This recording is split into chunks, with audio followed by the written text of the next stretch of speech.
CrowdStrike. The blame game. It commences. Yes, they're blaming the European Union because of an act back in 2009, not 20, no, 2009, yes. They're blaming the EU. Well, actually, Microsoft is. Microsoft says the EU is to blame for the world's worst IT outage. That's what it says there. Yeah, the EU's fault. It's all the EU's fault. The pesky EU. Blimey, that's blooming desperate that is. Well, they're saying that this bill back in 2009, an agreement actually, not a bill, an agreement back in 2009. It's an agreement, doesn't mean it's not set in law, right? Well, it's an agreement. Anyway, they're saying that the EU is saying, no, you cannot make updates that prevent CrowdStrike from being able to make automatic updates to security updates. So Microsoft wouldn't be able to circumvent it. They've just got to say, okay, then do your update, and that's it. And as such, CrowdStrike actually made a big old cock-up and done an update which basically crashed Microsoft's Windows. This is blame game. That's all it is. This is completely frustrating. Why doesn't anyone accept responsibility? It's always somebody else's fault. Crikey, they must have learned it off Boris Johnson.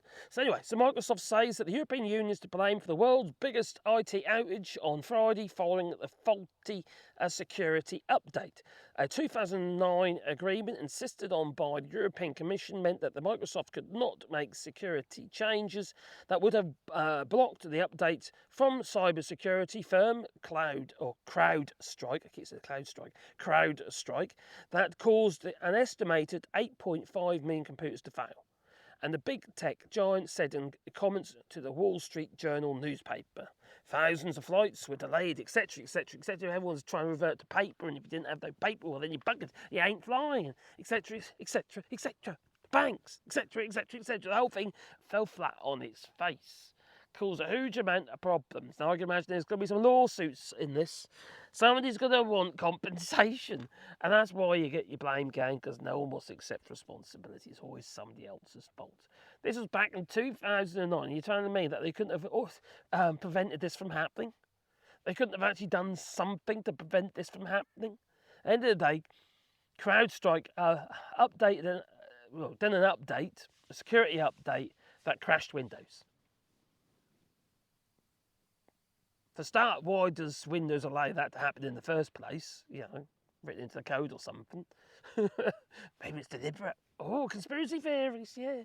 Stop the world, yes, it's a fire sale. That's what it is, it's a fire sale. Oh, it does make you wonder, doesn't it? It really does. But, you know, blame game again. Somebody's going to want some recompense here. CrowdStrike is flipping there. Their share values have plummeted as a result. And now it's likely, is there a possibility, or was it written into user agreements that there's some kind of protection for CrowdStrike against litigation against them? Don't know. Need to look into that. What a mess, eh? Anyway, you know, if you make a mistake in your life, okay, just blame somebody else. It works every time, apparently. Toodaloo.